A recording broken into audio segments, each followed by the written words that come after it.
લીમડીના રાજકવિ શંકરદાનજી દેથાએ એવું લખે કે દાનવ માનવ અને દેવતાનું સુરા ભગદાન ચોથ ઈ સૌની માથે મોત છે અંતે શંકર. આ પૃથ્વી ઉપર દાનવ આવ્યા એ પણ ઉયા ગયા, માનવ આવ્યા એ પણ ઉયા ગયા, અને દેવતાઓ પુરુષ આ ધરતી ઉપર આવ્યા ને એ પણ ઉયા ગયા. એક દી બધાને આ દેહે મૂકી અને જગતમાં જવાનું છે એ 100%ની વાત છે. પણ જીવન કેવું જીવી ગયા એ મહત્વની બાબત છે. કબીર સાહેબ એક દોહામાં લખે કે જગ તુમ આવ્યો જગતમાં, જગત હસે તુમ રોય, કરણી એસી કર ચલો કે તુમ હસવાન જગ રોય. આ જગતમાં બાપ તું હસતો હસતો વયો જા અને તારી વાહે માણસો ભોગ મૂકીને રડવા કરે.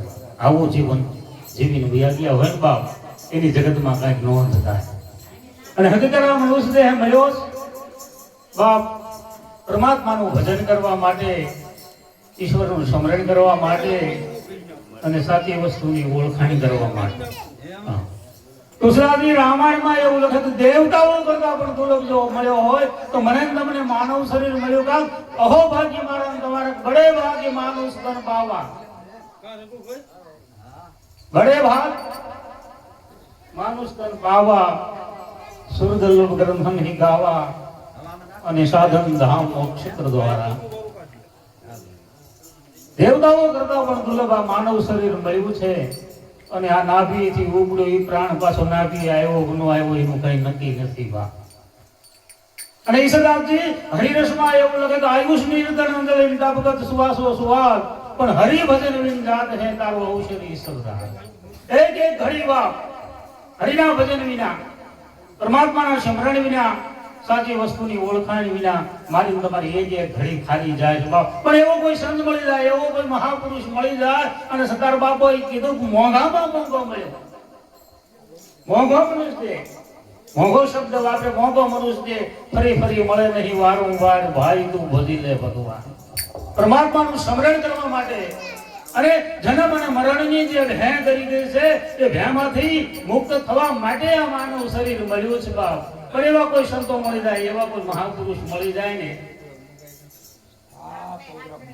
તો આ જન્મ અને મરણનો ફેરો છે ને ટળી જાય એવું છે.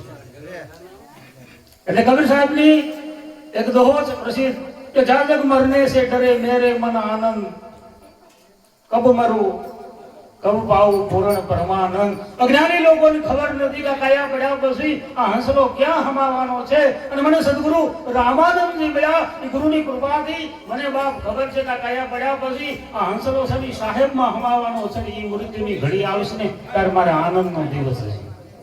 અને એટલે આ કહેવાનું હોય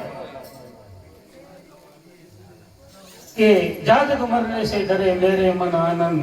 નગર ઘણા આ જગતમાં આવીને ભૈયા ગયા બાપ. કંસ, શિશુપાલ, કૌરવો, યાદવો, ભીષ્મને, દ્રોણ, જમરાજ જેવા સર્વનો ફેસલો એક સાથે ગયો. કર્મમાં કૃષ્ણ કુશળ કેવા હિમગીરી ભીતવર લખો છે ફેસલો. પાંડવો વનજદા શીર ધાર્યો, પ્રાચીના પીપળે ભીલનો બાણનો ફેસલો જગત ના થઈ શિવકાર્યો. પ્રાચીના પીપળે ભગવાન કૃષ્ણના શરીરને પણ એકથી વિધાવવું પડ્યું. અને હું તમે ત્યાં જાવી શિવા ભોજન અનુભવ એને પણ એકથી વિધાવવું પડ્યું. ગીતા ગાયન જ્ઞાન કર્યું કૃષ્ણએ કેવી કરી એ સાંભળ્યાના એ શરીર મહાને જોયા મેં કરણ એને પણ ઉડી જવું પડ્યું. મારે તમારે